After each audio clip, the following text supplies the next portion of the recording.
Bom dia, professores, professoras, equipe da Escola Maria Regina.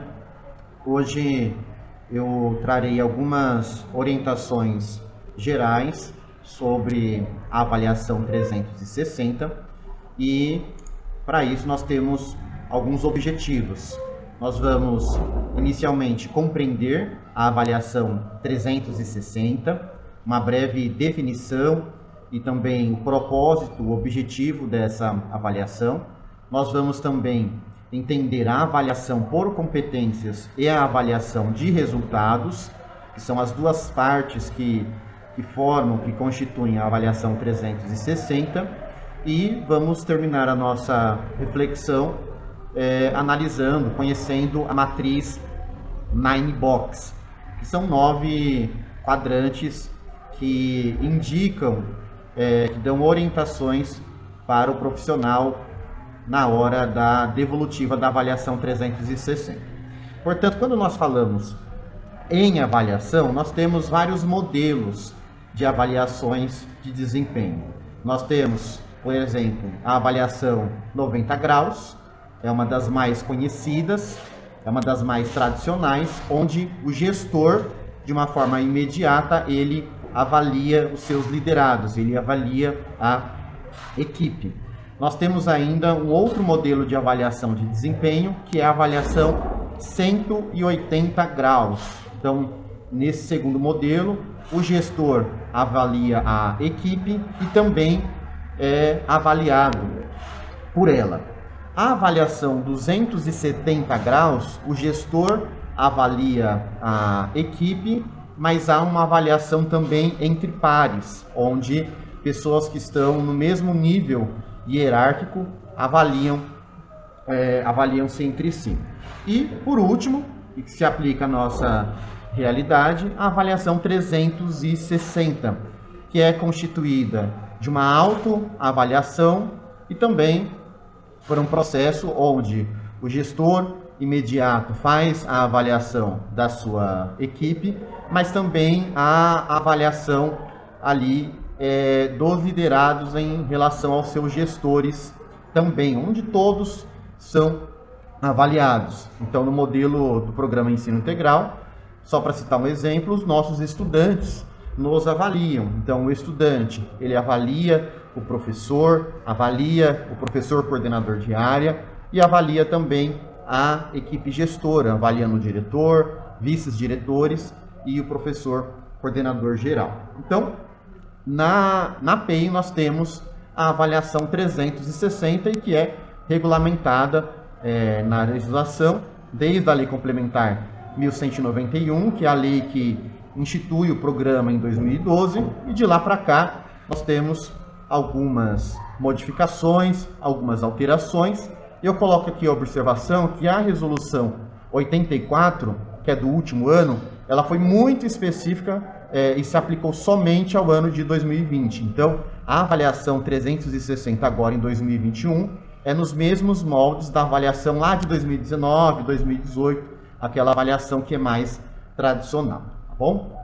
Período de aplicação neste ano, de 27/10 até 18/11. Então, nesse período, deve ocorrer todo o processo, desde a escolha dos participantes da avaliação, no perfil da sede do diretor, até o momento da devolutiva. Então, esse período aqui é o período em que todos os processos, todas as etapas devem ser consolidadas. Aqui nós temos a definição do que é a avaliação 360 aplicada ao modelo do programa de ensino integral. O instrumento da avaliação 360 consiste em questionários com perguntas adequadas ao perfil do avaliador e categorias de resposta que descrevem a frequência. Então, nós temos 4 possibilidades: o sempre, quase sempre, às vezes ou o raramente nunca, com que o profissional apresenta o comportamento esperado. As perguntas são construídas a partir dos microindicadores das competências. Os questionários são disponibilizados no sistema de avaliação das equipes escolares do programa Ensino Integral, na Secretaria Escolar Digital SED. Então, todo o processo ocorre na sede, e nós vimos aqui mais duas informações importantes. Temos 4 categorias de resposta, então todos os avaliadores, do estudante ao supervisor, ao PCNP da diretoria, todos os que participam dessa avaliação têm 4 possibilidades de resposta, na medida em que as perguntas surgem ali na sede. O sempre, que recebe a pontuação 4, o quase sempre pontuação 3, às vezes pontuação 2 e raramente nunca com a pontuação 1. Outra coisa que é importante nós mencionarmos é que a avaliação 360, parte dela é uma autoavaliação. Então, é um exercício que nós que estamos no PEI já fazemos diariamente, já faz parte da nossa prática, até porque nós temos o compromisso com a constante disposição para mudança. Então, é esperado do profissional, dependente de ser professor da sala de leitura, PCA, PCG, diretor, vice, enfim, esse processo de autoavaliação. Então, nós temos aqui, há também a realização de uma autoavaliação por parte do próprio profissional, que é tão importante quanto a avaliação 360. Então, é um exercício interessante, porque muitas vezes aquilo que eu olho no espelho não condiz com, ou condiz em parte com aquilo que é a realidade, em que os meus pares me avaliam, que o meu gestor me avalia. Então é sempre interessante esse exercício, da forma como eu faço essa autoavaliação e o que as evidências dizem, o que o meu gestor imediato avalia, o que o meu estudante está enxergando. Então é um exercício interessante essa autoavaliação e também com um resultado a partir daquilo que os nossos estudantes, daquilo que aquelas pessoas envolvidas na nossa avaliação direta trarão como observação. Outra coisa importante, a avaliação 360 ela é constituída de 2 partes. Então nós temos a avaliação de competências e a avaliação dos resultados. Quando nós falamos em avaliação de competências, nós estamos falando daquilo que é esperado no sentido de comportamento desse profissional a partir do mapa de competências. Então nós temos aqui, o ponto de partida para a identificação dos pontos fortes e de melhoria de cada profissional do PEI. Os resultados são objetivos de reflexão e discussão com o gestor diretamente responsável pelo alinhamento vertical, proposto no modelo de gestão do Programa Ensino Integral, tendo como finalidade a elaboração do Plano Individual de Aprimoramento e Formação, o PIAF.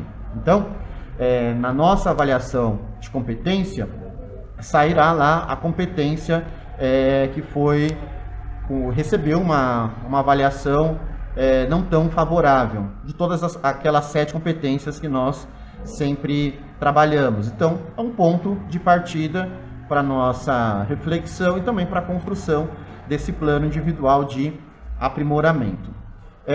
Falando em mapa de competências, nós temos no modelo oficial do PEI o mapa de competências, que já é muito conhecido.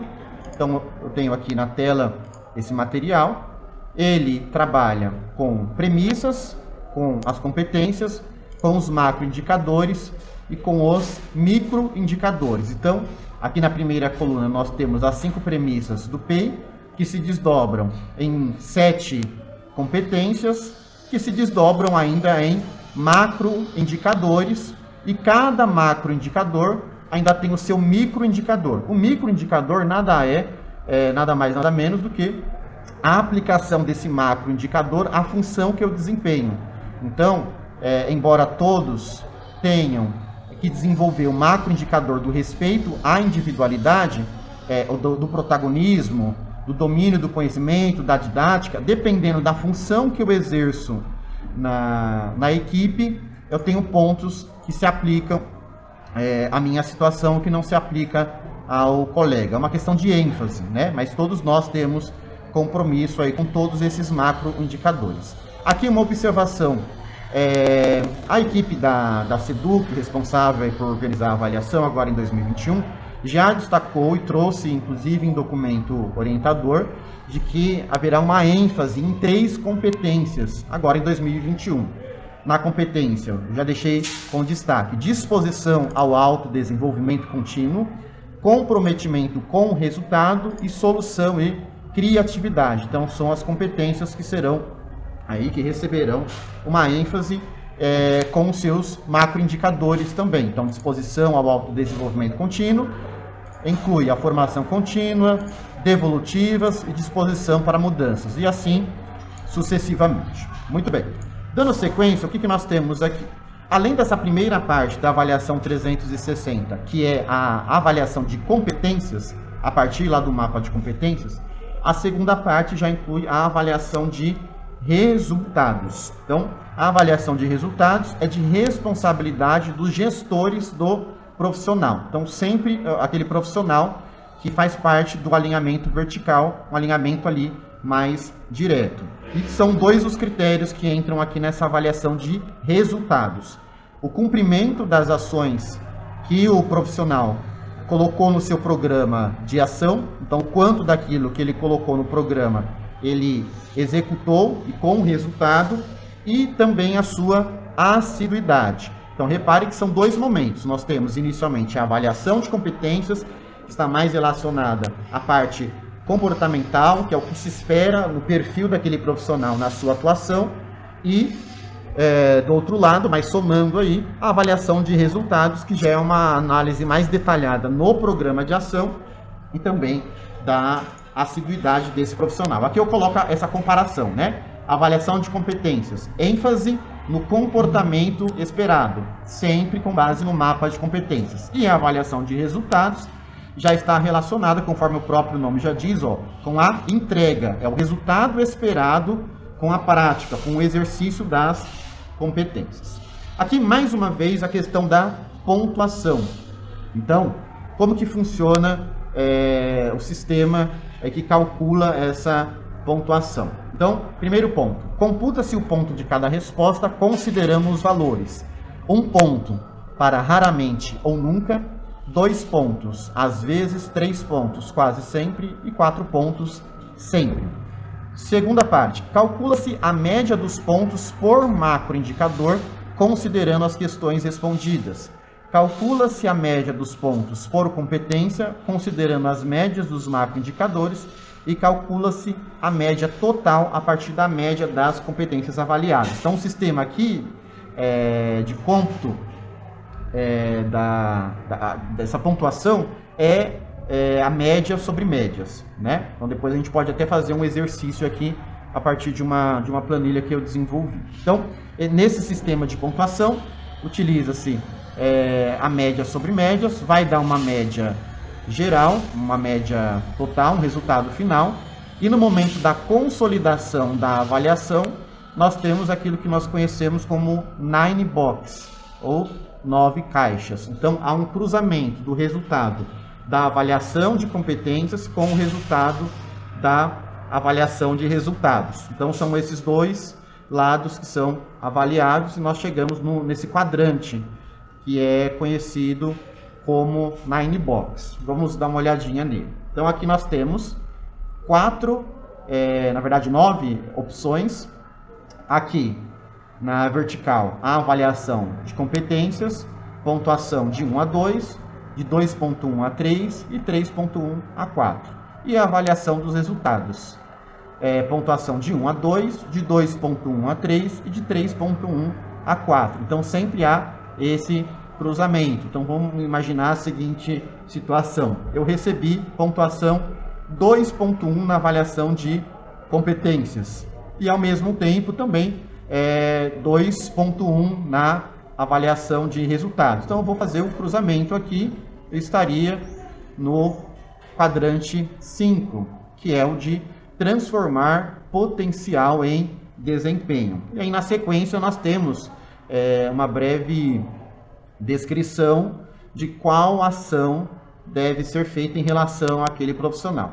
É importante lembrar que a avaliação 360, assim como todas as avaliações, ela tem um caráter formativo e não punitivo. Então, a partir desse resultado, eu tenho uma ação aqui que é recomendada ao gestor e a esse profissional que vai receber a devolutiva do que pode ser feito para o desenvolvimento, o aprimoramento desse profissional. Então, retomando aqui, ó, o quadrante 1, riscos na manutenção do profissional. Então, é o profissional que ficou na avaliação de competências com pontuação entre 1 e 2 e na avaliação dos resultados também.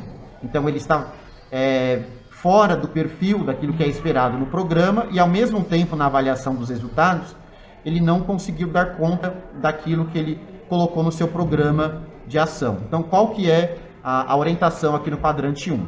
Profissional que apresenta baixos resultados esperados e não desenvolve as competências esperadas para a função. É necessário que o gestor acompanhe de forma próxima e invista na formação do profissional. Caso não aconteça uma evolução, este profissional poderá ser cessado do programa. É possível também avaliar se o profissional está na função errada e se há possibilidade de ser recolocado. E aí, nós temos os outros 8 quadrantes. Então, na medida em que nós chegamos nessa parte de cima para o lado direito, é uma pontuação mais elevada. Então, vamos citar a última. Eu citei o quadrante 1, vamos citar o quadrante número 9. O que ele vai dizer aqui no quadrante número 9? Potencial além da função. É o profissional que apresenta ótimos resultados, bem como as competências esperadas de forma consistente. É um profissional excepcional em termos de competências e resultados. É uma pessoa que ajuda a escola a evoluir e a atingir melhores resultados. Então, aqui deu um diagnóstico, né, da situação desse profissional. E já coloca uma ação, né? É possível avaliar se poderia assumir uma função de maior complexidade. É necessário oferecer oportunidades de potencializar o seu desenvolvimento e papéis que lhe permitam desenvolver o potencial de outros profissionais. E, de forma intermediária, nós temos outros quadrantes, né? Como, por exemplo, o quadrante 6, ó, alto desempenho por competência. Então, é o profissional que apresenta resultados parciais, mas desenvolve as competências esperadas de forma consistente. Então, qual que seria a situação desse profissional aqui? Vamos voltar ao Nine Box. Então, é alguém que tem muito potencial, e quando você olha o mapa de competências e a função que ele exerce, ele vai muito bem, desenvolve as competências que são esperadas. Só que, por outro lado, na avaliação dos resultados, não é tão satisfatório. Então, há uma entrega, há ali um trabalho que é desenvolvido por esse profissional, mas não está rendendo aquilo que é esperado. Então, a gente tem um cruzamento de alguém, de um resultado, de alguém que tem muita competência, ou seja, tem o potencial, só que isso não está sendo convertido no momento na avaliação dos resultados. Então, aqui você tem uma orientação, inclusive considerando a possibilidade desse profissional estar na função errada. Então, é alguém que tem muito potencial, talvez se for realocado, tem uma possibilidade aí de um melhor desenvolvimento. Então, aqui são alguns exemplos, depois eu vou disponibilizar esse material para que vocês tenham acesso. Na verdade, eu até já disponibilizei esse material no início do ano, com aquele caderno com o modelo pedagógico e o modelo de gestão. Mas é bom nós sempre revisitarmos, agora com esse material mais específico. Muito bem.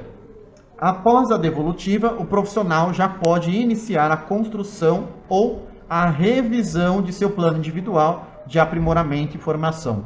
Então, em muitas situações acontece o seguinte: nós que somos uma escola ingressante, estamos aí no primeiro ano, no programa de ensino integral, nós iniciamos o nosso PIAF, mas que foi muito mais voltado no processo de autoavaliação. Então, nós identificamos ali 2 competências e estamos trabalhando para o desenvolvimento dessas competências.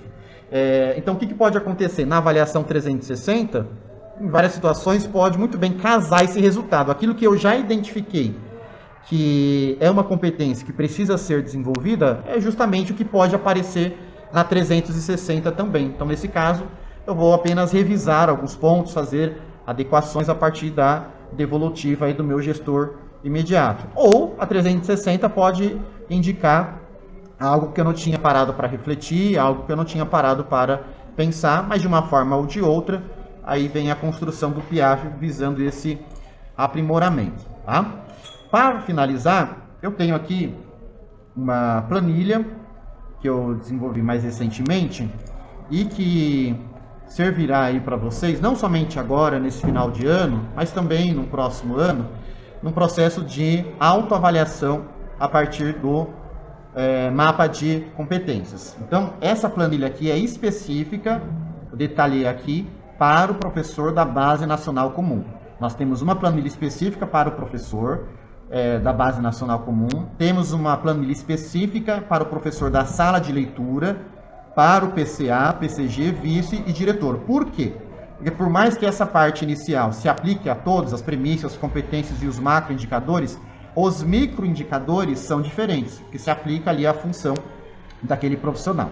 Então aqui é o do professor, tá? Então, por exemplo, temos aqui as premissas, as competências e os macroindicadores. André, onde está o microindicador? O que o mapa de competências entende como respeito à individualidade na minha função? Então, é só eu posicionar aqui o mouse e já traz o detalhamento. O respeito à individualidade inclui buscar conhecer os estudantes em sua individualidade, projeto de vida, interesses, dificuldades, potencialidades. É o profissional que promove um ambiente de respeito às diferenças individuais, e aí segue. Tá? Vamos pegar mais um exemplo aqui. Visão crítica. Então, está aí na premissa de replicabilidade, na competência, solução e criatividade. Macroindicador, visão crítica.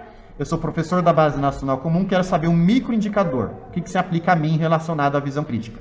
Então, é o profissional que tem visão crítica, sendo capaz de identificar avanços e pontos de melhoria. E assim, sucessivamente. E aqui é algo para vocês simularem, para vocês colocarem, não é uma planilha que deve ser compartilhada com um colega, é algo para ficar com vocês, no arquivo de vocês, que vocês podem aí revisitar ao longo do ano, tá bom? Então vamos colocar aqui, ó, respeito à individualidade. Uma vez que eu já compreendi os critérios, então eu faço uma autoavaliação. Olha, eu quase sempre me enquadro aqui nesse respeito à individualidade. Reconheço que preciso aprender um pouquinho mais a lidar aí com a diversidade dentro da escola, enfim. E assim segue. Relacionado à didática. Utiliza práticas de ensino e aprendizagem que facilitam a aprendizagem pelo estudante e que apresentam o conhecimento com clareza. Realiza avaliação coerente com o que foi trabalhado nas aulas, provas, trabalhos, nível de exigência na correção, etc. Aí eu me identifico e falo, olha, nem sempre. Eu acho que aqui eu preciso melhorar bastante. Então você vai fazendo esse processo de autoavaliação. Na medida que você preenche toda essa primeira coluna aqui, uma pontuação vai sendo gerada. Então, aqui nós temos as premissas. Então você consegue identificar em qual premissa você está com uma maior defasagem. Então isso aqui é algo bem interessante também e gera um resultado final a partir do preenchimento de toda essa primeira coluna, a pontuação que vai de 1 a 4, tá bom? E a outra parte seria a avaliação de resultados. Então, para que vocês acompanhem, façam uma autoavaliação, é pegar um programa de ação, revisitá-lo e sempre olhar naquela última coluna quais ações você já cumpriu. E sempre ter esse zelo de retomar o documento. O programa de ação não é algo que tem que ficar arquivado numa gaveta ou lá no Drive, mas é um documento que tem que ser revisitado e que deve ser praticado, né? É lógico que muitas vezes nós não conseguimos concluí-lo 100%, mas é importante esse nosso compromisso em cumprir aquilo que foi colocado no programa de ação, já que ele é parte da nossa avaliação também. Bom, então por enquanto é só. Eu vou compartilhar com vocês o documento orientador de 2021 e também essa avaliação, esse processo, essa planilha de autoavaliação a partir do mapa de competências. Tá bom? Muito obrigado.